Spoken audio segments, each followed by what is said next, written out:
So the Honda Pilot is definitely a vehicle you tend not to think about until you're just thinking about that. And what I mean by that is there are a lot of times where we think about large SUVs, we think about the Tahoes, we think about the Expeditions, and then we think about the Sequoias, and we don't necessarily think about the Honda Pilot.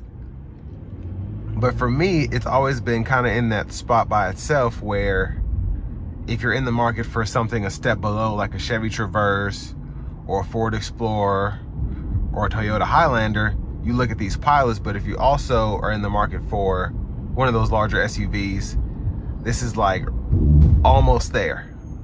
So really just impressed with the redesign for this SUV. And I just like how we still have all of our standard Honda safety features that we weren't really getting with everyone else until here recently. I mean, I remember in the 18, I think it was one of those, I think it might have been a Civic or an Accord or something, you had lane keep assist with adaptive cruise, and that was just really a big thing for that kind of vehicle to have. And now it's just becoming standard for everyone. But Honda, for me, I really thought that they were the first ones to really step their game up with all the safety features coming standard, where you really could relax while you were driving.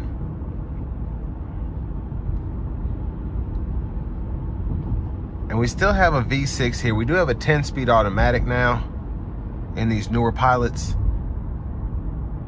So I think a few years ago, they had the V6, but it just had, I want to say it was an 8-speed automatic or a 7-speed. It might have been a 9-speed. It was one of those.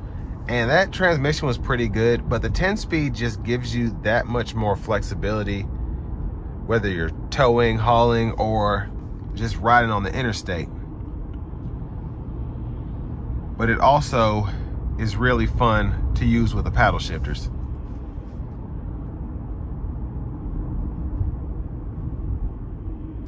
Now for me, the normal mode, at least right now, it's just a tad undecisive. And I think a lot of that does have to do with the 10-speed automatic. So I'm gonna put it into the sport mode after this light and see how it accelerates and just how the transmission shifts. And there's our auto stop there. Yeah, feeling much more power in the sport mode. Now, it's not like when I was in the Civic, I think it was the Civic, it was something, but it might have been a CR-V hybrid, but the sport mode just, it's different, but not that much more different. But like in this Pilot here, going from normal mode to sport mode, you really feel the V6. You're like, oh yeah, this isn't a 4-cylinder, and this thing really does go. Now the shifts in the sport mode are kind of like suggestions. Maybe I need to put it in the shift mode there. Let's see. Yeah, that's much better. So you want to make sure you are in the S mode on the shifter, and then sport mode in your drive modes, and then this thing really does want to be a race car. Shifts are really precise. It actually listens to you. They're not suggestions. So very impressed there.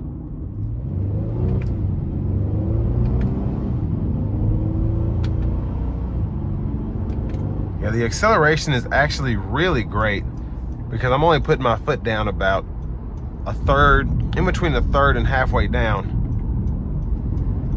I'm gonna give it some throttle here though.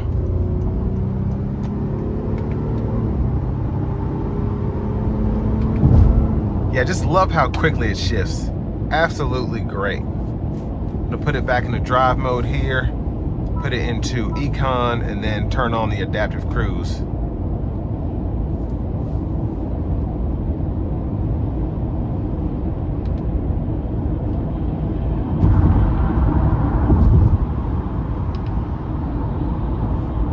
So I like that we're able to see the fuel mileage on the left side when I put it into the range and fuel setting there for the gauge cluster.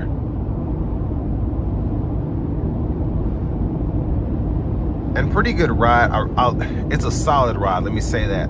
So coming down the interstate here, even though this stretch of I-65 is extremely, I shouldn't say extremely, but pretty rough, it's a really solid ride. Even though I can feel the road, I can hear the road, it's not uncomfortable or something that I would notice without actually looking for it. So the pilots have been known for that for years. Just a really, really good ride all the way around. So for me, if you're in that segment between, let's say, the Highlander and the Traverse and the Pathfinder, things along those lines, and you don't necessarily want to go to the bigger counterparts like the Armada, the Sequoia, and the Tahoe, definitely take a look at this Pilot. You get really good gas mileage, a naturally aspirated V6 10-speed automatic, tons of space in here as well.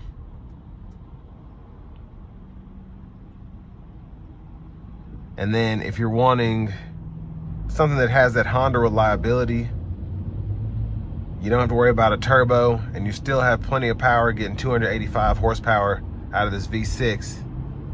Definitely recommend taking a look at the all-new 2023 Honda Pilot, and this is the EXL trim level.